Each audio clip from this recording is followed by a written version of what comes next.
शुरू में कॉल अगर रखे हैं, मान लो कभी वो करे तो नहीं, इसमें आ जाएगा।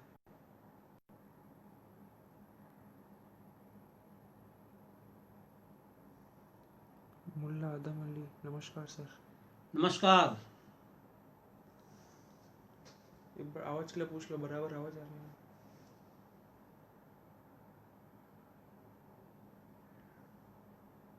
आवाज आई है?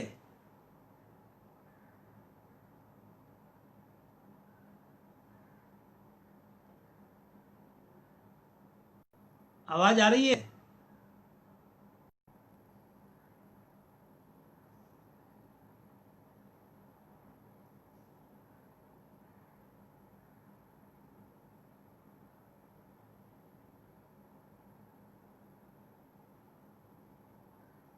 ठीक है।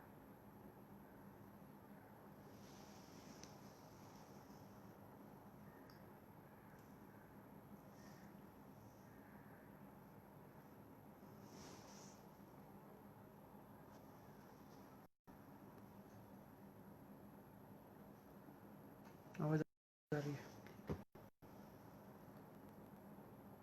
लिखा हुआ है कि तो शुरू करें तो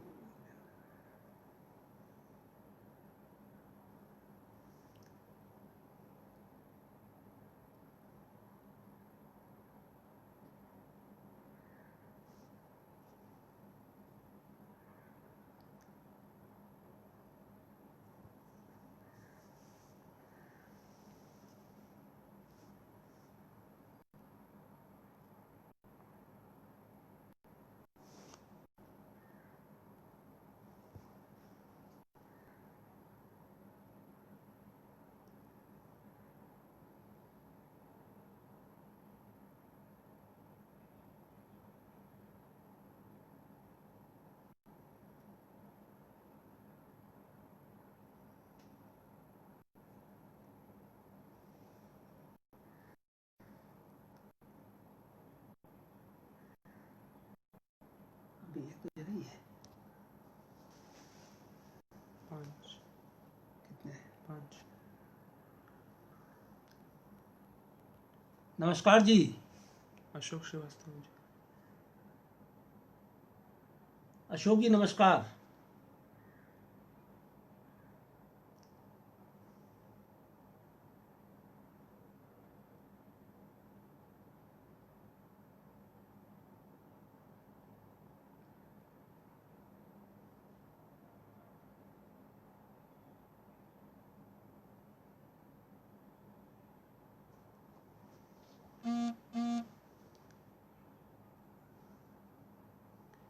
विभूति बी झा। विभूति जी नमस्कार। जा साहब।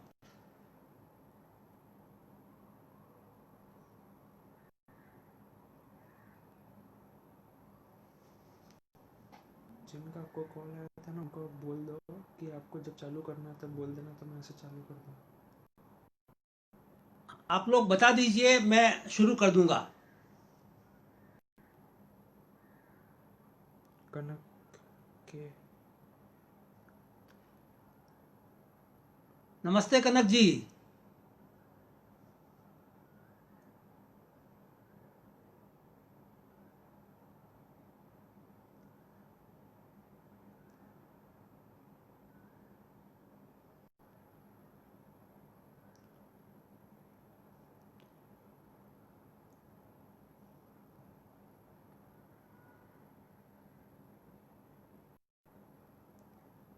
जी शुरू जी करें? शुरू करें।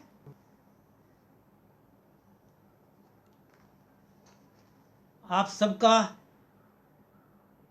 हिंदी प्रेमी मंच पर हार्दिक स्वागत। आज हम देश के अमर गायक गीतकार प्रदीप को याद कर रहे हैं। भाई आदम अली जी ने मुझे कहा था, तो मुझे लगा कि इन दिनों वैसे ही सीमाओं पर बड़ी गर्मी है और देश को इसी राष्ट्र प्रेम और राष्ट्रीय एकता की जरूरत है। इस वजह से ए मेरे वतन के लोगों जरा आंख में भर लो पानी, इस अमर गीतकार प्रदीप को याद करने का मन हुआ। मन यूं भी हुआ कि जब मैं मध्य प्रदेश में उज्जैन जिले के बड़नगर कस्बे में कॉलेज में स्थानांतरित होकर के आया, मुझे किसी ने बताया कि गीतकार प्रदीप बड़नगर के ही रहने वाले थे। तो मेरी सहज आकांक्षा हुई कभी वो आए तो उनसे मुलाकात हो। मेरा ख्याल है कि ये अकेला गीत है जो फिल्मों में नहीं आया, लेकिन प्रदीप जी ने लता मंगेशकर के माध्यम से इसे गवा करके राष्ट्रीय सुरक्षा कोष को दान दे दिया और आज भी सुरक्षा कोष में इसकी बहुत बड़ी रॉयल्टी आ रही है। बड़नगर बड़ा चुलबुला कस्बा है और इस चुलबुले कस्बे में जब एक बार प्रदीप जी मुंबई से आए तो मेरी सहज भावना हुई कि हिंदी के प्राध्यापक के नाते प्रदीप जी के दर्शन किए जाएं और कभी बातचीत हो जाए तो उनसे एक छोटा सा साक्षात्कार भी ले लें। मैं वहाँ गया उनकी बहन के यहाँ जहाँ वो ठहरे हुए थे, बातचीत की और बातचीत में मैं कुछ सवाल करने लगा तो वो बोले कि भाई अच्छा जी, ये खरपर मत करो, आपको जो पूछना हो पूछ लो। अब मैं क्या करता, मैं सहज रूप से आंखें ऊपर की और पेन से नीचे कुछ खास बिंदु लिखता रहा और घर जाते ही एक जो साक्षात्कार टाइप का बना था उसे लिख के नई दुनिया को भिजवा दिया और प्रकाशित भी हुआ। बड़नगर से मेरी भी बड़ी गहरी स्मृतियां हैं। बड़ा चुलबुला कस्बा है, शब्दों के प्रति बड़ा संवेदनशील, और खास करके इसलिए भी याद किया जाता है कि देश के प्रख्यात प्रधानमंत्री अटल बिहारी वाजपेयी की शिक्षा दीक्षा भी प्रारंभिक काल में बड़नगर में ही हुई और प्रदीप जी का जन्म भी बड़नगर का है। मैं थोड़ा सा प्रारंभिक पृष्ठभूमि उनकी दूंगा। जब मैंने उनसे पूछा कि बड़नगर से आपका कैसे क्या रिश्ता रहा है, बोले मैं मुंबई जरूर आ गया हूँ और बड़नगर के गाराखेड़ी में मैंने भैंसे भी चराई है, मैंने है, और एक बार तो मैं इंदौर से बड़नगर पैदल चल करके भी आया। मुझे बड़ा आश्चर्य होता था, ये देवता पुरुष लगभग 6.25 फीट लंबाई, धोती और सफेद मक्खन जीन का जोधपुरी कोट पहन करके, ये लगता था कि कितने सुंदर, कितने देवता पुरुष हैं। लेकिन जब उनकी आवाज सुनता था तो लगता था कि वे भी किसी गीतकार से, जो गायक होते हैं, उनसे कम ही है। तो मैं आज उन्हीं के संदर्भ में बात करना चाहता हूं। बड़नगर में पैदा हुए और स्कूल गए तो स्कूल है, स्कूल में उनको उनके अध्यापक ने कोई काम न करने पर मुर्गा बनने की बात कही। उनने इनकार कर दिया, कहा मैं आदमी होकर के मुर्गा कैसे बन सकता हूं, और वे फिर उस स्कूल में गए ही नहीं। अब आप सोचिए कि बचपन में जो दृढ़ताएं होती है, जो विद्रोह होता है और जो भावनाएं होती है, वे कैसे गीतों में पल्लवित होती है, और इसीलिए ये दृढ़ता उनके जीवन में, संगीत में भी और जीवन में भी देखी जा सकती है। बाद में वे रतलाम भी गए, उसके बाद उनके बड़े भाई कृष्णचंद्र द्विवेदी ये कानपुर में थे, बाद में इलाहाबाद, तो इलाहाबाद में पढ़ने चले गए और वहां पर ही निराला के सानिध्य और कवियों के सानिध्य में आए। इन कवियों के सानिध्य में आने के साथ एक बात और होती थी उस काल की, क्योंकि यह काल समस्यापूर्ण का काल था और कोई विषय दिया जाता था और उसके हिसाब से छंद और कविताएं बनती थी, गीत बनते थे। अब देखिए, फिल्मों में बाद यही बात चली, क्योंकि फिल्मों में गीतों के दृश्य गीतकार को दिए जाते हैं और गीतकार उन दृश्यों को अपने शब्दों में ढालता है। तो आप देखिए, बचपन में जो दृढ़ता थी, विद्रोह था, और फिर यहां पर आकर के समस्या पूर्ति वाला शुरू हुआ, बाद में फिल्मों में काम आया और होते होते वे बम्बई पहुंचे।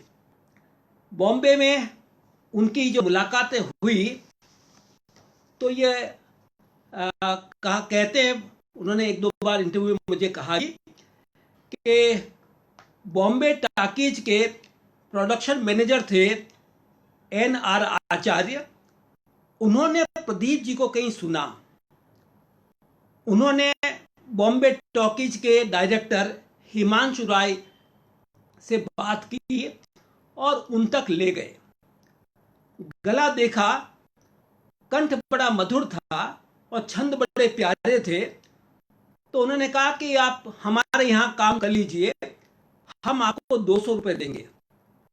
अब आप सोचिए, बड़नगर, इंदौर से चलकर बड़नगर पैदल आने वाला व्यक्ति यहां पर 200 रुपए पाकर के कितना खुश है, और कहते हैं भोजन भी लेगा और 15 रुपए मासिक में आपको ठहरने की व्यवस्था भी हो जाएगी। ये सारी व्यवस्थाएं हिमांशु राय ने कर दी। फिर उन्होंने वहां एक गीत लिखा और वो गीत था फिल्म कंगन का, और यह गीत बहुत प्रसिद्ध हुआ। हवा तुम धीरे धीरे बहो, मेरे आते होंगे चितचोर। हवा तुम धीरे धीरे बहो, मेरे आते होंगे चितचोर। यह गाना बड़ा प्रसिद्ध हुआ और उसके बाद लगातार उनको फिल्मों में गीतों के लिए ऑफर मिलते रहे और कई कई फिल्मों में उन्होंने गीत लिखे। मेरा ख्याल है कि अगर 15 अगस्त आए, 26 जनवरी आए और प्रदीप के गीत न बजे, ए मेरे वन के लोगों या साबरमती के संत ने किया कमाल, ये गीत न बजे, तो 15 अगस्त और 26 जनवरी का जो माहौल है वो इन मुखरों के बगैर बनता ही नहीं है। इसलिए कि नव जागरण का जो एक तेज था, नव जागरण की एक जो बात थी उस काल में, राष्ट्र प्रेम की जो एक बात थी उस काल में, उन्होंने समझा। ये काल अगर निराला के पास देखें तो ये काल छायावादी कविता का काल है, और छायावादी कविता आप सभी जानते हैं, बड़े रहस्यवादी दर्शन और रोमान था, यथार्थ बहुत कम था। भाषा भी आप देखें तो बड़ी लाक्षणिक थी, थोड़ी जनता से दूर रही, क्योंकि ये कल्पना और रेशमी कोमलता की भाषा थी। लेकिन प्रदीप जी ने कहा कि मैं फिल्मों में गीत तो लिखूंगा, पर इस प्रकार की जटिल वाली भाषा के गीत नहीं लिखूंगा। मैं जो जनता की बात समझ में आती है, जनता को जो प्रेरित करती है, वे ही गीत लिखूंगा।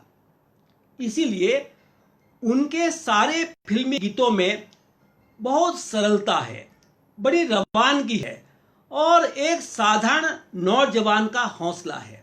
और हौसला हो क्यों नहीं, क्योंकि स्वयं बड़ी तकलीफ से जीवन संघर्ष को किया और जिस तरह से वे निकले, तो एक नौजवान उनके भीतर हमेशा मौजूद रहता था। और उनका गीत इस नौजवानी का बड़ा प्रसिद्ध है। चल चल रे नौजवान, दूर तेरा गांव और थके पांव। चल चल रे नौजवान, दूर तेरा गांव और थके पांव, फिर भी तू हरदम आगे बढ़ा कदम, रुकना तेरा काम नहीं, चलना तेरी शान। क्या वैभव है, क्या वाणी का प्रवाह है, और क्या उत्तेजना है, क्या यौवन की उमंग है। और जो गीत आए उन सबको सुनकर के निराला ने, अब महाकवि निराला जिसके बारे में बात कर लें फिर तो क्या बात बचती है, तो महाकवि निराला ने 1938 की माधुरी में नवीन कवि निराला एक लेख लिखा, और उस लेख में लिखा हुआ था प्रदीप जी की आर्थिक अवस्था उतनी अच्छी नहीं है जितनी उनकी हृदय की अवस्था है। क्या बात है, जितनी उनकी हृदय की अवस्था है। उन्होंने स्वर की शिक्षा नहीं की, पर इतना अच्छा स्वर मैंने हिंदी में दूसरा नहीं सुना। निराला से आशीष अगर मिल जाए तो फिर बात कहने ही क्या है। और उसके बाद प्रदीप जी को 1961 में केंद्रीय संगीत नाटक अकादमी का पुरस्कार मिला, और उस पुरस्कार में कहा गया, आप शब्द देखिए इसे, भारतीय सिनेमा जगत में राष्ट्रीय नवजागरण लाने का श्रेय गीतकार प्रदीप को है। और जीवन के अंतिम दिनों में उनको भारतीय फिल्मों का सर्वश्रेष्ठ पुरस्कार, सर्वोच्च पुरस्कार मिला 1997 में, जिसे दादा साहब फाल्के अवार्ड कहा जाता है। मेरा ख्याल है कि ऐसे प्रदीप जी अपने गीतों में क्या है, जरा इसको भी देखना पड़ेगा। प्रदीप जी के गीतों में भारतीय जीवन दर्शन का सारा अध्यात्म समाया हुआ है। उनमें परिवर्तन की अहंकार विहीन चेष्टा है। अहंकार को तो पसंद करते ही नहीं है, लेकिन परिवर्तनकामी वे अपने गीतों में है। उनके गीतों में सामाजिक जीवन धड़कता है। उनमें एक महान जनसंकल्प मौजूद है। राष्ट्रीय चेतना तो भरी पूरी है, और मानवीय पीड़ा का स्वर, मेरा ख्याल है कि उस काल में जिस तरह से उभर के आया वो तो अपने आप में अप्रतिम है, लेकिन एक भविष्य दृष्टि भी है। तो मैंने आपसे कहा कि अगर इनके गीतों को देखा जाए तो पूरे देश का जनमत, पूरे देश की व्यथा कथा, लोगों की व्यथा, जागरण में जो आस्था थी और जो राष्ट्रीय भावना का प्रवाह था, वो सारे के सारे उनके गीत उससे भरे हुए हैं। कई बार लगता है कि हमारे अतीत जो शक्तिमय चेतना है वो कहीं न कहीं प्रदीप जी के गीतों की स्वरलिपि बन गई है। इसलिए उनके गीतों में अपने काल का संघर्ष भी है और आहत सपनों की मर्म भेदी पुकार भी। हमारे यहाँ आल्हा गीत बहुत प्रसिद्ध रहे हैं, और प्रदीप जी के गीतों में भी ये आल्हा की ही वीरता और जागृति का भाव कहीं न कहीं मौजूद है। आप देखिए इस गीत के आल्हा भाव को, आओ बच्चों तुम्हें दिखाएं झांकी हिंदुस्तान के, इस मिट्टी से तिलक करो ये धरती है बलिदान की, वंदे मातरम।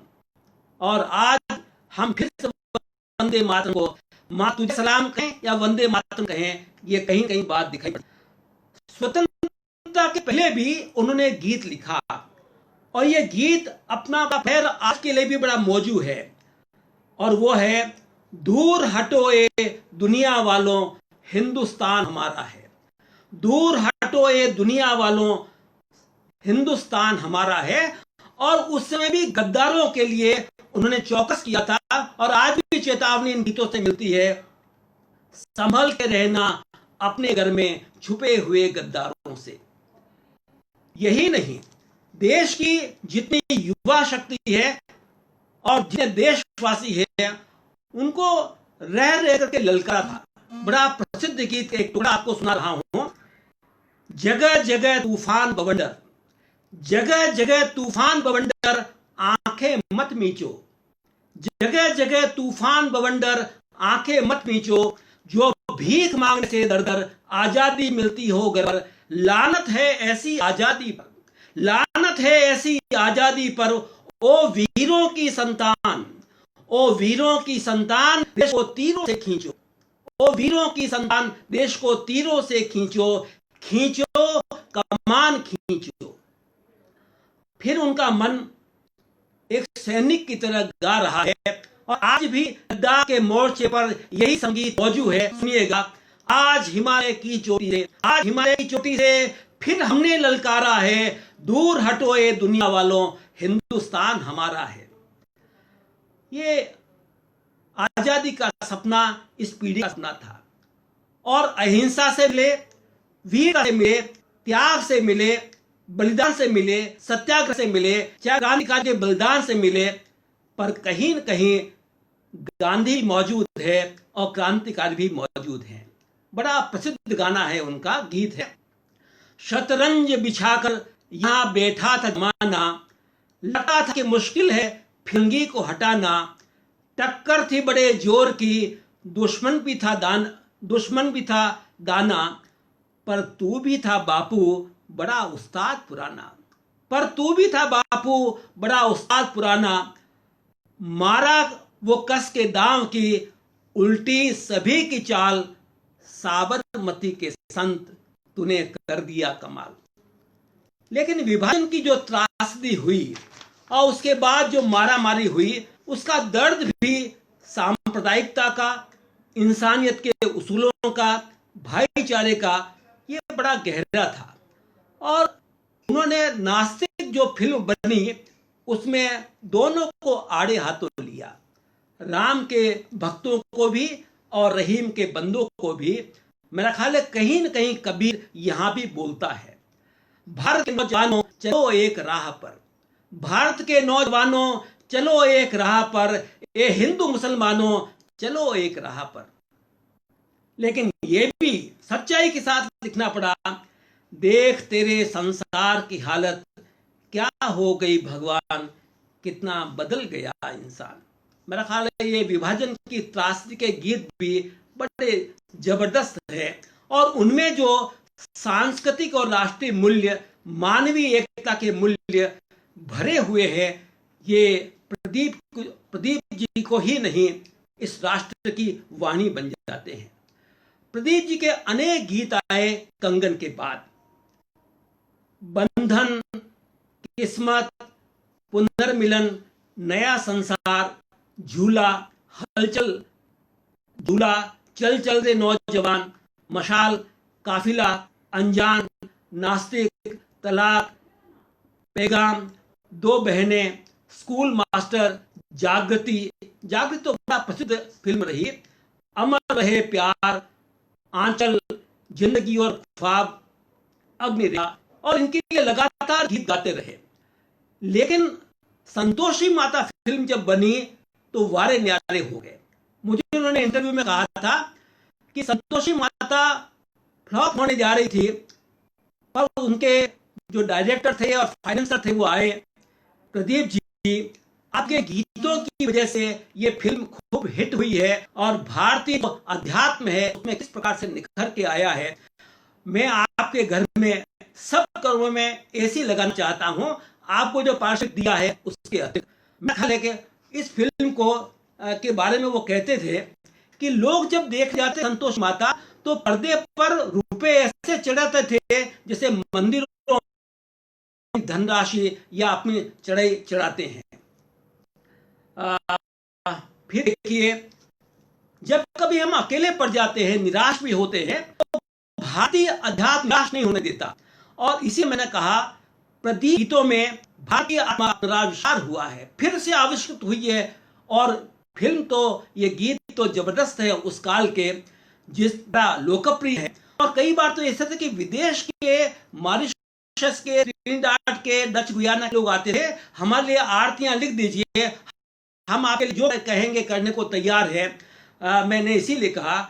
लेकिन एक बात उनके भीतर आती थी, वो ये, जैसे रविन्द्रनाथ को आपने सुना है, एकला चालो रे, ऐसे इस गीत को सुनिए, चल अकेला चल अकेला चल अकेला। तेरा मेला पीछे छूटा राही चल अकेला। और रविन्द्रनाथ भी कहते थे, अगर तेरे साथ कोई न चले तो अपनी हड्डियों को जला करके, मांस को जला करके तू प्रकाश बन, लेकिन चला चल। तो ये एक विशेषता। फिर भारतीय नारी के लिए कहा जाता कि अनपढ़ है या इनमें शिक्षा नहीं है वगैरह, लेकिन प्रदीप जी को जगाते हैं, क्योंकि गांधी जी ने महिलाओं के शिक्षा के लिए भी काफी काम किया, और ये काल गांधी के प्रभाव का भी है। और भारतीय चेतना में तो नारी सबसे बड़ी शक्ति है, क्योंकि आप जानते हैं शिव में से एक की मात्रा निकाल दी जाए तो शव बन जाता है। तो ये ई जो है हमारी शक्ति है, परावाणी है, पराविद्या है। आप देखिए कैसे नारी को ललकारते हैं, मत रो माता लाल, मत रो आज राधिके, मत रो आज राधिके, सुन ले बात हमारी, संकट में जो घबरा जाए वो नहीं हिंद की नारी, संकट में जो घबरा जाए वो नहीं हिंद की नारी। यही भारतीय नारी का सच्चा वैभव है, उसकी शक्ति है। फिर आप देखिए भारतीय दर्शन धर्म ये चाहे जो शास्त्रीय तत्व चिंतन करते हों, लेकिन इनकी सबसे बड़ी पहचान है दूसरों के दुख में दुखी होना। ये पर दुख कातरता भारतीय अध्यात्म का मूल तत्व है। भारतीय दर्शन न तो अध्यात्म की पोथी है, न नाम रटंत है, न कर्म कांड है, न पूजा है।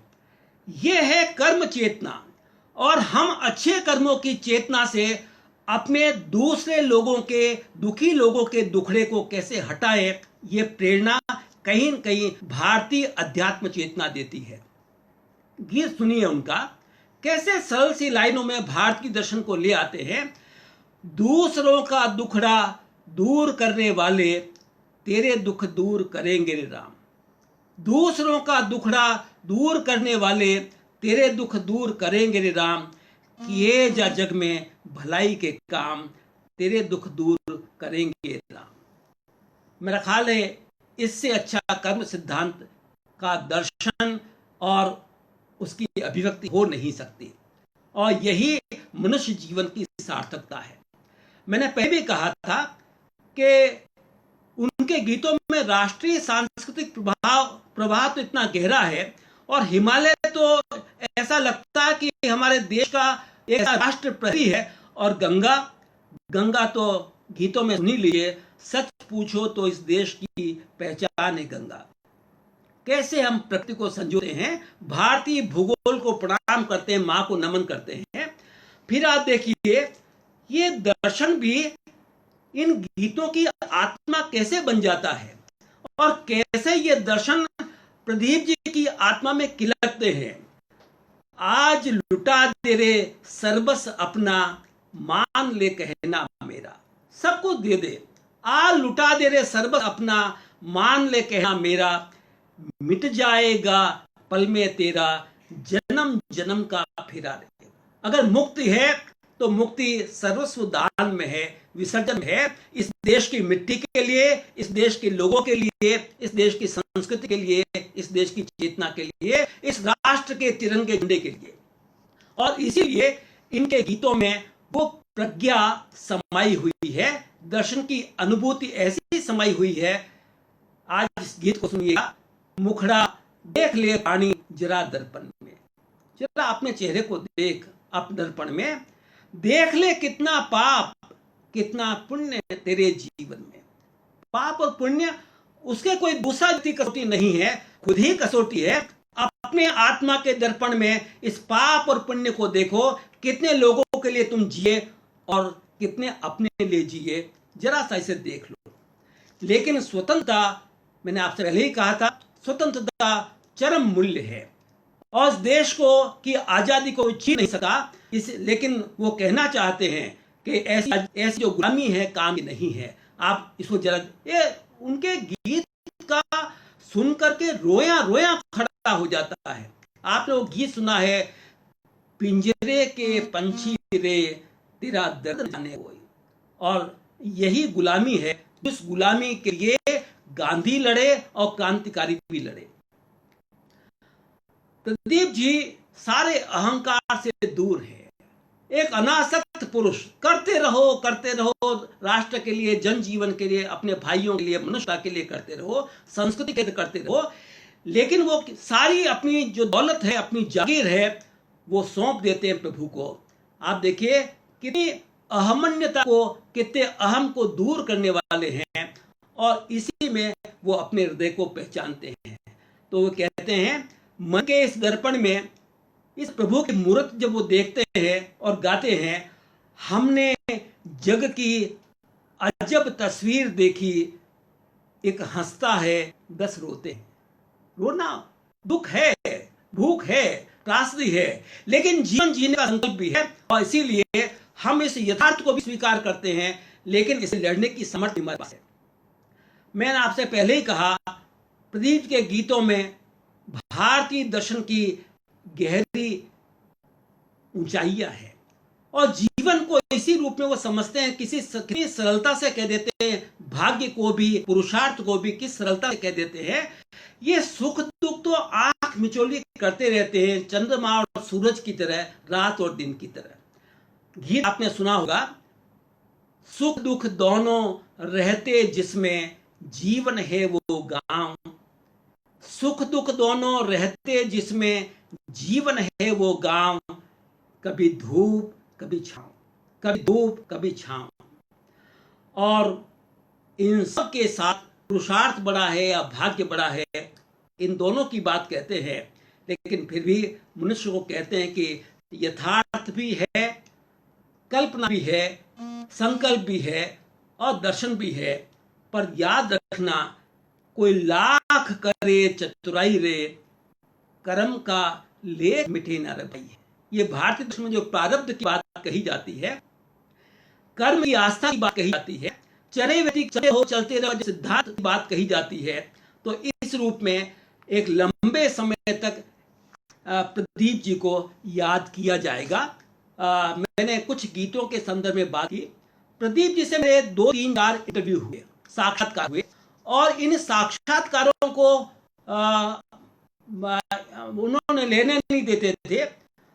एक बार तो मेरा सौभाग्य रहा कि वे मेरे उस बड़नगर में किराए के मकान पर पधारे, 1-2 घंटा रहे, गीत भी सुनाए, लेकिन उन्होंने कहा ये टेप वेप ये सब बंद करो, इसकी जरूरत नहीं है।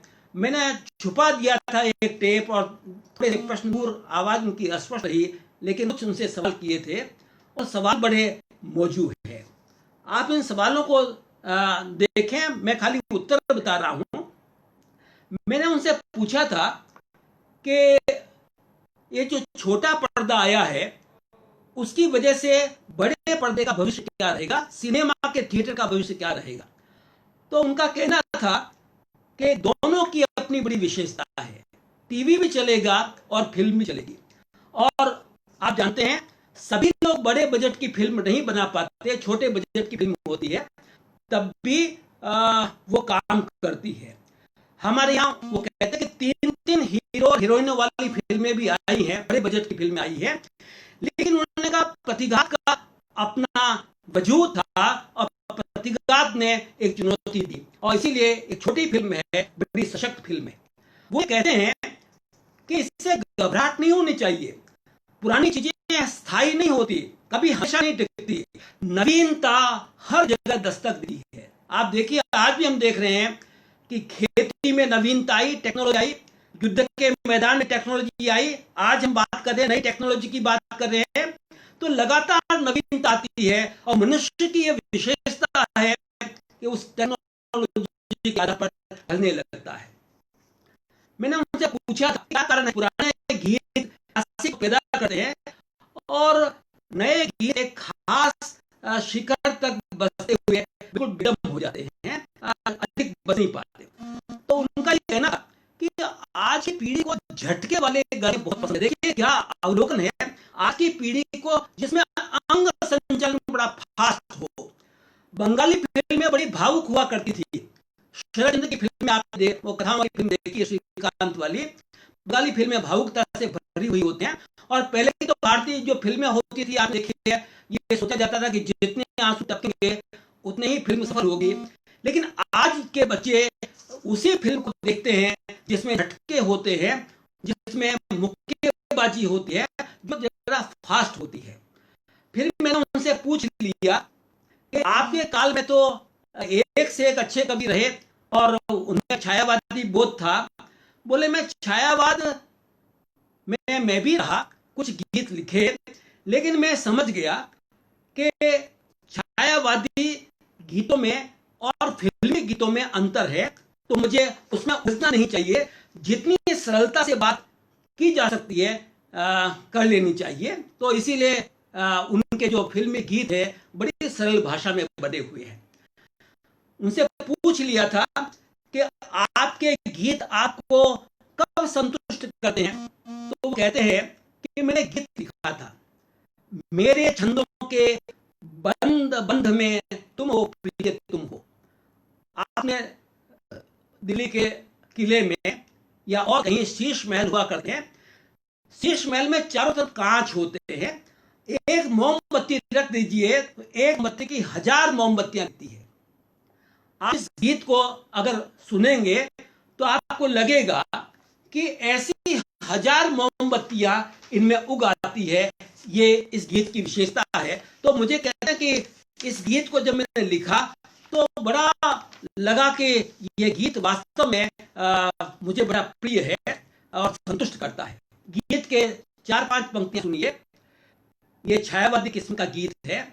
मेरे छंदों के बंद बंद में तुम हो प्रिय तुम हो, मेरे छंदों के बंद बंद में प्रिय हो तुम प्रिय हो, इन बरन बरन के विहगों का कलकूजन, पक्षियों का जो कुलकूजन है अनेक अनेक रंगों के, क्यों बरबस हर लेता है जन का मन।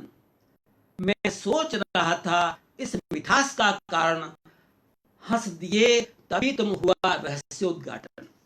ये छायावाद काल की कविता है जिसकी चर्चा मैं एक बार फिर आपसे करूंगा। तो ये कहते हैं कि ये जो हजारों हजार छवियां जो मूर्तिमान हो जाती है तो मन कहता है कि परमात्मा उतर आया है इस गीत में और मैं भी संतुष्ट हो जाता हूं। फिर मैंने कहा कि आजकल अगर गीतों को देखें तो देखा जाता है कि इस गीत को किस अभिनेता पे फिल्माया गया है, तो फिल्म के अभिनेता के साथ उस गीत को जोड़ दिया जाता है और गीतकार बेचारे जिसने गीत लिखा वो तो अलग रह जाता है। तो इसीलिए वो कहते हैं कि भाई कुछ भी हो, म्यूजिक डायरेक्टर विवश करता है अपने अनुसार गीत लिखने को, वो मनमानी करता है ताकि गीत के माध्यम से उसकी प्रतिभा चमक जाए। लेकिन इतना जरूर है कि आजकल गीतकार और डायरेक्टर में कोई कंप्रोमाइज हो गया है और ये कहना कि जो इसका कंपोजिटर है वो बड़ा है या अभिनेता बड़ा है और गीतकार छोटा है, तो कहता है गीतकार को भी इसमें आधा तो है। अगर वो गीत नहीं लिखा जाता तो क्या डायरेक्टर जो फिल्म के संगीत के हैं और जो अभिनेता है वो उसको मंचित कराते? इसीलिए कहीं न कहीं दिया जाना चाहिए। उनसे एक सवाल पूछ लिया था कि आपके जितने गीत हैं वो राष्ट्रीय और सांस्कृतिक या धार्मिक ये इसी प्रकार के हैं, ऐसा क्यों? तो बोले वो काल राष्ट्रीय सांस्कृतिक और आध्यात्मिक काव्य धारा का ही था। आप जितने उस काल में फिल्में बनी है वो मांग करती थी इस राष्ट्रीयता की पुकार की, थोड़ा धर्म का स्पर्श भी था और इसीलिए श्रृंगार भी उस समय आता था, रोमांस भी आता था। मैंने उस तरह के गीत प्रेम के लिखे हैं, पर आप देखिए बड़ा स्पष्ट रूप से कहते हैं कि अब जो जमाना आ गया है वो खुल्लम खुल्ला प्यार करेंगे हम दोनों, ये गीत मैं नहीं लिख सकता था। और इसीलिए वो कहते हैं कि जब ये गीत इस प्रकार के आना शुरू हुए और राष्ट्रीय सांस्कृतिक काव्य जो धारा थी या फिल्मों में एक स्पष्ट था, तो मुझे लगता था कि भगवान ने मुझे राष्ट्रीय और सांस्कृतिक गीतों को लिखने के लिए ही गढ़ा है, मैं खुल्लम खुल्ला वाले गीत नहीं लिख सकता। तो उसके बाद उन्होंने फिल्मों से एक तरह से सांगीतिक वैराग्य भी ले लिया। तो इसलिए कि उस तरह के गीत उनकी प्रकृति में नहीं थे। तो ये कुछ सवाल थे जिन सवालों को लेकर के मैंने बात कही है, मैं एक इनका और पक्ष है जिसकी ओर आपसे चर्चा करना चाहूंगा। जब छायावादी गीत लिखे निराला के समय, तो आप जानते हैं कि निराला के समय के जो गीत हैं वो साहित्यिक तो रहे होंगे, फिल्मों में वो गीत आए नहीं। और उनका आज जो आप देखें तो मैं फिर निराला जी को याद करना चाहूंगा जो लिखा था। वो लिखते हैं, नवीन कवि प्रदीप, आज जितने कवियों का प्रकाश हिंदी में फैला हुआ है उनमें प्रदीप का अत्यंत उज्जवल और स्निग्ध भविष्य है। आप इन दो लाइनों को, खासतौर से निराला की इन दो लाइनों को देखिए। हिंदी के हृदय से प्रदीप की कोमल रागिनी कोयल और पपीहे के स्वर को भी परास्त कर चुकी है। यह बात युक्त प्रांत उत्तर प्रदेश, यह बात युक्त प्रांत के अधिकांश श्रोताओं को मालूम हो चुकी है। लोगों को अच्छी तरह मालूम हो चुका है नवीन क्या है, वह प्राचीन को छोड़कर भी आगे कहां तक पहुंचा है। आप देखिए, वे प्राचीन को छोड़ के भी आगे कहां तक पहुंचा है, ये बात नवीन जी प्रदीप जी के गीतों में लिख रहे हैं। इन्हें जो गैर फिल्मी या साहित्यिक किस्म के गीत हैं वो कहीं अलग से पुस्तक में मिलते नहीं हैं। एक लघु पुस्तक छपी थी पूर्णिमा के नाम से, उसमें 16 गीत प्रकाशित हुए थे। और मैंने एक छोटी सी पुस्तिका और देखी गुजराती में, जो गीत मंजरी के नाम से प्रसिद्ध हुई थी। और ये काल आप देखिए कितने हिंदी साहित्य का जो स्वर्णयुग कहलाता है छायावाद, ये आधुनिक काल का सूर्यकांत त्रिपाठी निराला, सुमित्रा नंदन पंत, महादेवी जी, श्याम नारायण पांडे, हरिवंश राय बच्चन, बालकृष्ण नवीन, शिव मंगल सिंह सुमन, और इनके बीच में कहीं कवि प्रदीप भी हैं। और बाद में जब ये दूसरे काल में छायावाद के बाद छायावाद काल में आए तो आप जानते हैं उनकी आत्मा भी बदली। छायावाद में जो महादेवी या निराला लिखते हैं वो तुम और मैं, तुम नीर भरी दुख की बदली। तो आप देखिए, तुम और मैं, आत्मा और परमात्मा का ये कहीं न कहीं सीम और असीम नाम नए हो गए हैं। भक्त और भगवान नहीं रहे, सीम और असीम हो गए हैं। तो ये तुम और मैं कहीं न कहीं छायावादी कविता का जो काव्य स्वर है वो इनके गीतों में भी समाया हुआ है। जिस गीत को मैंने पहले पढ़ा था, मेरे छंदों के बंद बंद में तुम हो प्रिय तुम हो, और वो प्रिय वो असीम है। आप इसे ईश्वर कह लीजिए या और कह लीजिए।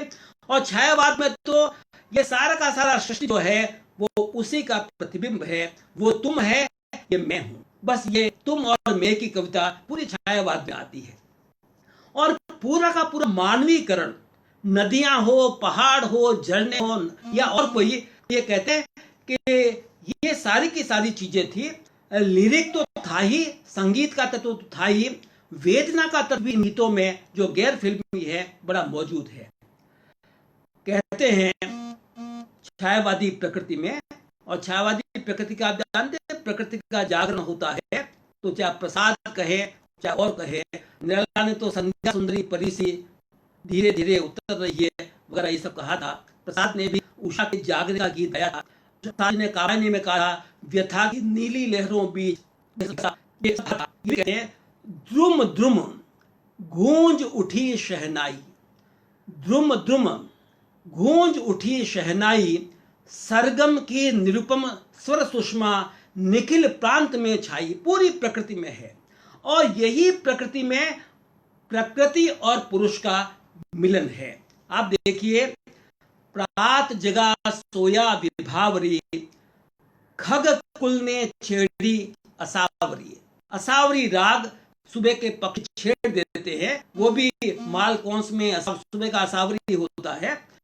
तू ध्वनि रहित पड़ी बावरी, उठ अब सत्वर तू भी सज धज, तू भी उठ, तैयार हो जा।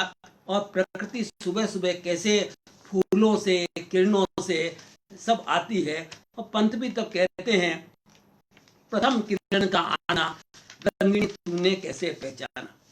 अब जब छायावादोत्तर काल आया तो थोड़ा सा परिवर्तन भी हुआ। परिवर्तन आप देखिए, इस काल में परिवर्तन कल्पना से निकल करके मनुष्य पे आया है। और पंत जी वगैरह ये सब जो कहते थे, छोड़ दुमों की मधुमाया वगैरह ये सब कहते थे, तो मनुष्य की बेहतरी की बात करते थे। निराला ने तोड़ती पथविता की, भिक्षुकता की जो कहानियां लिखी, चतुरी चमार वगैरह, सामान्य आदमी था। कहा गया कि ये जो महल बने हुए हैं वो अब गरीबों की पाठशाला होंगे। माखनलाल चतुर्वेदी तो उस काल में अब वीणा ही बजाते थे। बालकृष्ण शर्मा नवीन ने तो विप्लव गायन लिखा था, और हिंदी में ऐसा विप्लव गायन लिखने वाला कोई दूसरा कवि नहीं है। ये सारे के सारे अग्नि कुमार थे, अग्नि से उत्पन्न हुए कवि थे, और इनमें क्रांति की चिंगारी थी। अब देखिए, यही पीड़ा जो लोगों की वेदना है, ये कहीं कहीं हमारे इस प्रिय कवि प्रदीप जी मौजूद है। कहते हैं, पशुबल की पग पग पर जमी धाक। पशुबल, आप देखिए जलियांवाला कांड हुआ, ये पशुबल नहीं था तो क्या था। आप देखिए तो ये पशुबल नहीं है तो क्या है। तो ये उस काल में, गुलामी के काल में किस तरह से अत्याचार होते थे, इसे कह रहे हैं, पशुबल की पग पर जमी धाक, दुर्बल मानव डग डग डगमग अवाक। बोल नहीं पाता, उसके पास वाणी नहीं है, वो इन अत्याचारों के आगे बोल नहीं पाता, वो दुर्बल हो गया मन से। तो देश को अपनी सांस्कृतिक आत्मा को मजबूत करने की जरूरत है, और इन कवियों ने सब कुछ किया, लेकिन देश की सांस्कृतिक आत्मा को बहुत मजबूत किया। और इसीलिए कहते हैं, दुर्बल मानव डगबग अगा, सबकी रग रग चेतना शून्य। चेतना कहां मर गई है, केवल मांस पिंड है, पुतला है। प्रतिकार प्रभंजन प्रताड़िता भूमि, ये भूमि, ये धरती प्रतिकार या नहीं है, पर ये कहती है प्रतिपल उठती पुकार। इसी वेदना को सहते सहते, ये वेदना चिंगारी पैदा करती है, ये पशुबल चिंगारी पैदा करती है। अंग्रेजों के सामने गांधी खड़े होते हैं, लाठी लेकर के चलते हैं, और कहते हैं मार सहेंगे लेकिन नमक सत्याग्रह करेंगे, चंपारण का सत्याग्रह करेंगे। तो कहते हैं ये प्रतिकार करने के लिए अब धरती तैयार हो गई है। कैसे देश का जनमानस गुलामी के दिनों में अंग्रेजों के प्रतिरोध के लिए तैयार हो रहा है। कहते हैं, प्रतिपल उड़ती पुकार, यह कैसा है रे अनाचार। यह अनाचार कैसा है। फिर एक अगली एक पंक्ति और मैं ले रहा हूं, जन मन में छाया तिरस्कार। सामान्य मनुष्य में तिरस्कार, म्रियमाण अति आत्मीय भाव। जो आत्मीय भाव है, अपनापे का भाव है, वो मरा हुआ सा है। जन जन के मन में अमृत दुराव, लोग जहर ही जहर पी रहे हैं, अमृत से दुराव है। उर है जो आज जगह, प्रतिशोध वृत्ति का ही प्रभाव। और यहां पर वो जितने पद दलित हैं, उस पद दलित मनुष्यता के उद्धार की भावना से युक्त हैं। मैं इस सब की जो बातें कहता था, मैं इतना ही कहना चाहूँगा कि बड़नगर, क्योंकि करीब 6 साल मुझे भी रहने का मौका मिला, और आज भी जाने आने का मौका मिलता है।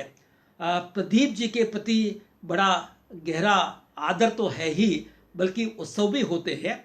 2-3 बार की मुलाकातें जो मेरी भी हुई, वो अविस्मरणीय है। अविस्मरणीय इसलिए कि जब वो एक बार घर आए और लगभग 1-1.5 घंटे तक वो बतियाते रहे, और कम से कम 15-20 लोगों को मैंने बुला लिया तो उन सुनते रहे। मैंने उनको चाय के बजाय कॉफी पिलवा दी। बोले, अच्छा तुमने तो मेरा स्वाद ही बदल दिया। आप देखिए कितनी सहजता है। फिर दूसरी घटना देखिए, मैं उन दिनों शाहजहाँपुर में था और संयोग से बड़नगर आ गया। तो उनके बहन के घर में कवि गोष्ठी चल रही थी, और संयोग से मैं भी पहुंच गया। और ये बोले, आप प्रदीप जी आए हुए हैं, हमारी कवि गोष्ठी में भी आएंगे। और सबसे मुलाकात हुई, अच्छा जी आप आ गए, बड़ा अच्छा किया। मैं भी बैठ गया। वहां पर उन्होंने एक सवाल किया और उनका कहना था, देखिए युवकों से कैसा उनका था कि तुम क्या करते हो, तुम क्या करते हो, तुम क्या करते हो। बोले मैं कविता लिखता हूं। बोले कविता के अलावा क्या करते हो। अकेले कविता पेट नहीं भरेगी, पेट भरो और कविता को मजबूत करो। ये दोनों चीजें, केवल कविता से पेट नहीं भरेगा इस जमाने में। वो जमाना चला गया जो स्वतंत्र साहित्यकार रह करके करते थे। अब तो तुम्हें कहीं न कहीं हुनर सीखना पड़ेगा, रोजगार पे आना पड़ेगा। आप देखिए युवकों से। फिर उन्होंने कहा कि उनका एक भांजा था जय किरण, डॉक्टर जय किरण। वो मेरे साथी प्राध्यापक थे, मेरे साथी सहयोगी थे, उसमें थे। और उनने एक सवाल पूछा कि जय किरण, आजकल जो कविता लिखी जा रही है वो कैसी कविता लिखी जा रही है, मुझे तो कुछ समझ में नहीं आता। जय किरण ने मुझ पर ढाल दिया। बोले अच्छा जी, आलोचक हैं, आज संयोग से आए हुए हैं और वे आपको इसका जवाब देंगे। मैं परेशान हो गया एकाएक, क्या जवाब दूं प्रदीप जी का। तो बोले भाई तुम्हारा नाम क्या है। मैंने कहा बीएल अच्छा। अरे बीएल अच्छा, तुम तो मेरी फाइल में दो दो प्रतियां पड़ी हुई है नई दुनिया की, जो इंटरव्यू छपा था। आप देखिए क्या मेमोरी है। और क्या एक छोटे से, मैं तो उस समय बहुत छोटा था, आज भी कौन सा बड़ा हो गया हूं। तो उन्होंने कहा मेरे दो दो प्रतियां पड़ी हुई है, मुझे नई दुनिया की एक कॉपी आपने भेजी होगी या एक वहां से आई होगी, जैसा भी था, तो वो पड़ी हुई है। अच्छा बताओ इसका उत्तर क्या है। मैंने कहा प्रदीप जी, आपसे मैं प्रतिवाद तो नहीं कर सकता। आपको चार कवियों की चार कविताओं के टुकड़े में सुना रहा हूं। मैंने नागार्जुन की कविता सुनाई, फिर मैंने धूमिल की कविता सुनाई, दो और नए कवियों की कविताओं के टुकड़े सामने प्रस्तुत किए। मैंने कहा आपने सुनी है और मैं इसका अर्थ भी नहीं कर रहा हूं, आप बताइए कि ये कविताएं दमदार है या नहीं। जब उनको मैंने सुनाई, है हमारे यहाँ संसद तेल की गानी है जहां आधा तेल आधा पानी है, तो बोले अरे ये तो जबरदस्त कविता है। और जब मैंने उन पर कहा कि देखो कैसे वो यथार्थ चित्रित करता है, एक बुढ़िया गांव में रह रही है, झोंपड़ी पर ताला लगा हुआ है और प्रतीक्षा कर रही है कि मेरा बेटा लौट करके शहर से आएगा तो कुछ कमा करके। ये झोंपड़ी पर लगे हुए ताले में और बुढ़िया के जो झुर्रीदार चेहरा है उसमें कितना साम्य है। बोले ये तो बहुत अच्छी कविता है। फिर मैंने उनको कहा कि जरा एक और सुन लीजिए। तो उनको वो कविता दुल की भी सुनाई, एक दो कविताएं और सुनाई। तो कहा नहीं भाई, मैं बहुत आश्वस्त हूं, अगर ऐसी कविताएं लिखी जा रही है तो कहीं न कहीं वेदना, सामयिकता और युग सम्मत पुकार, आम आदमी की वाणी, ये कहीं न कहीं जीवंत स्वर उसमें मौजूद है। मैं बड़ा तसल्ली पाया। मैंने कहा इतने बड़े कवि को उनका जवाब देना कितना मुश्किल, लेकिन मुझे कुछ कहने की जरूरत नहीं पड़ी। जब उन्होंने पांच चार कवियों के कहा कि नहीं नहीं ये कविताएं तो बड़ी आश्वस्त करती है, जिंदा दिली की है, संघर्ष की है और इससे निश्चय ही हिंदी कविता बहुत समृद्ध हो रही है, तो मैं अपनी बात, देखिए कितनी सरलता है। बोले अच्छा जी, मैं अपनी बात वापस लेता हूं। मुझे तो बड़ा आश्चर्य हुआ कि कहाँ तो सरलता से उन्होंने एक सवाल बोले कि उतना पढ़ने में मेरा आता नहीं है और मैं दुनिया से वाकिफ नहीं हूं, मैं तो छायावाद और उत्तर छाया काल से जुड़ा हुआ था, लेकिन जो अभी आप सुना रहे हो इन कवियों में तो लगता है कि कितना गहरी वेदना है, पर दुख कातरता कितनी है, संघर्ष की और प्रतिकार की भावना कैसी है और किस प्रकार की पीड़ा को ये कविताएं आह्वान कर रही है। हम उस जमाने में भगवती चरण शर्मा के, भगवती चरण वर्मा के गाने में सुना, गीत कविताओं में सुना करते थे, चून वो काल भी परिवर्तन का काल था। और आज जो आक्रोश है धूमिल की कविताओं में और बाद की कविताओं में भी, तो लगता है कि ये कविताएं कहीं कहीं हिंदी की ताकत है। तो मेरा तात्पर्य था कि कितनी सहजता से फिर मेरे मन में आया कि इतने बड़े कवि को पुरस्कार तक मिला है। एक ले दे करके वो उस समय मिल गया था। फाल्के पुरस्कार भी बाद में मिला था, लेकिन साहित्य अकादमी के नाटक अकादमी का मिला था। तो कितनी सरलता से कहते हैं कि मैं तो अपने गीतों को बेच दिया है, फिल्मों से पैसे लेता हूं, और जब मैंने अपने गीतों को बेच दिया है तो अभिनंदन काय का पुरस्कार। मैंने तो पुरस्कार के रूप में वो जो उनकी मिलता है वो मैंने प्राप्त कर लिया है और मैंने अच्छी जिंदगी जी ली है। अब कितनी सरलता से ये बात कहते हैं, लेकिन मेरा ये तात्पर्य था कि इतने बड़े गीतकार के लिए उनके नाम से कोई पुरस्कार नहीं है। और सौभाग्य देखिए कि जिन दिनों ये बातें करता ही था, उन दिनों मध्य प्रदेश की सरकार ने उनके नाम से भी एक पुरस्कार स्थापित किया। आज भी ये पुरस्कार दिया जाता है गीतकार कवि प्रदीप के नाम से। प्रदीप जी केवल बड़नगर के नहीं, केवल उज्जैन के तो नहीं, केवल मालवा के तो नहीं, कई मध्य प्रदेश के नहीं। जिस गीत को सुनकर के नेहरू की, और नेहरू को प्रतिमा नहीं है, सामान्य आदमी रोता। आज भी अगर ए वतन के लोगों को सुने तो हम रोने लगते हैं और वहीं के वहीं खड़े हो जाते हैं, जैसे हम राष्ट्रगीत के लिए खड़े होते हैं। आज भी हम जब सामने हिमालय के इस चुनौती को लेकर के सामने खड़े हैं, तब भी यही गीत आज भी कम आता है। जब हम बैठे थे घरों में, वो झेल रहे थे गोली, और फिर कहते हैं 10-10 को एक ने मारा, जब अंत समय आया तो कह गए कि अब हम चलते हैं, खुश रहना देश के प्यारों, अब हम तो सफर करते हैं। ये क्या राष्ट्रवाणी है, क्या तेज है, क्या। और मेरे ख्याल आत्मा खोलती है, जो मुर्दा है वो भी जाग जाते हैं। आज भी ये प्राणवत्ता उनके राष्ट्रीय सांस्कृतिक गीतों में कहीं कहीं मौजूद है। और भी बहुत सारी चीजें हैं, लेकिन समय हो गया है और मुझे 5 बजे का कहा था कि 5 बजे इसे समाप्त करना है। मैं इतना ही कहना चाहूँगा कि इस वजह से तिलक को ये धरती है बलिदान की, आज उसी बलिदान के लिए तत्पर होना है। राष्ट्र की सेनाएं मजबूत हो, राष्ट्र के लोग मजबूत हों, राष्ट्र का नेतृत्व मजबूत हो, राष्ट्र की युवा तेज है मजबूत हो, ये सारे के सारे जो मजबूत हैं। और मैं फिर कहना चाहूँगा कि केवल अंग्रेजों से जो लड़ा जा सकता था, वो लड़ा जा सकता था क्रांतिकारी और गांधी, इन दोनों ने अपना काम किए, लेकिन कवियों ने उस काल के हमारी सांस्कृतिक आत्मा को बहुत मजबूत किया। जब तक हम अपनी सांस्कृतिक आत्मा को मजबूत नहीं करते, और ये सांस्कृतिक आत्मा कन्याकुमारी से ठेठ लद्दाख तक, जहाँ तक हमारी सीमाएं हैं वहाँ तक जाती है, गुजरात से लेकर के ठेठ नागालैंड और मिजोरम वगैरह ये यहाँ तक जाती है, हम सब एक साथ उसमें धड़कते हैं। और जो कल्पना की गई है मातृभूमि की, कि माँ के रूप में धरती है, हिमालय इसका मुकुट है और चरण ये समुद्र धोता है, इसकी भुजाएं दोनों तरफ ठेठ कच्छ की तरफ जाती है और ठेठ असम और आगे के प्रदेशों तक जाती है, जिनको 7 राज्यों का एक इलाका कहा जाता है। और हम चाहे मध्य प्रदेश के हों, उत्तर प्रदेश के हों, ये धड़कते रहते हैं। मैं आज के दिन उनके भाई को भी याद करूंगा, कृष्ण वल्लभ द्विवेदी जी को। ये भी बड़े जबरदस्त विद्वान थे और कानपुर, इलाहाबाद यहाँ ले गए, शिक्षा दीक्षा कराई। और यह भी कहना चाहूँगा कि कितना कभी उनसे मैंने पूछा था कि आप एकाएक फिल्मों में कैसे चले गए, तो बोले साहब भाग्य भी अपना काम करता है और कर्म भी अपना काम करता है।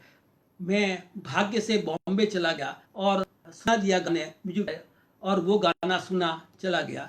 तो मुझे कोई बहुत बड़ा उसके लिए कष्ट झेलना पड़े या बहुत बड़ी तलाश करनी पड़े कि फिल्मकार की या किसी अन्य की, मुझे नहीं। हिमांशु राय से परिचय हो गया, उसके बाद तो आप जानते हैं कि कभी उनसे अलग होने का काम ही नहीं आया। ऐसे महान गीतकार को जो शताब्दियों तक, जब तक भारत माता है, हमारे देश का वजूद है, तब तक मुझे लगता कि इन गीतों को कोई दूर नहीं कर सकता। और हर 15 अगस्त को, हर 26 जनवरी को, हर राष्ट्रीय सांस्कृतिक उत्सव पर प्रदीप जी के मुखड़ों के बगैर कोई चीज हो ही नहीं सकती। इसीलिए इस महान व्यक्ति को याद करता हूँ। श्रद्धांजलि देता हूं। और ये श्रद्धांजलि ऐसी है जो आज भी चाहे स्वर्ग से मिल रही हो प्रेरणा और चाहे धरती पे के गीतों से मिल रही हो, ये अमर स्वर काल जयी स्वर है, कभी बुझ नहीं पाएगा। आप सबका धन्यवाद, आपने मुझे सुना, समय दिया और इस महानतम कवि को, महानतम गीतकार को आपने इस प्रकार से राष्ट्रभक्ति को, की सांस्कृतिक चेतना को, उनके अध्यात्म को, उनके जीवन संघर्षों को, गरीबों के प्रति उनकी चेतना को, उनकी कला को इस तरह से सुनना मैं आप सबके प्रति आभारी हूं। मैं खास करके मुल्ला आदम अली का विशेष आभारी हूं। मेरा कोई परिचय नहीं है उनसे, लेकिन पता नहीं उनको ये लगा कि एक कहीं न कहीं एपिसोड होना चाहिए। उन्होंने कहा, मैंने कहा मैं प्रदीप जी पर कहूं तो कैसा? उन्होंने कहा बिल्कुल आप प्रदीप पर ही बोलिए। आज आप लोगों से मुखातिब होने का, सामने आने का अवसर मिला।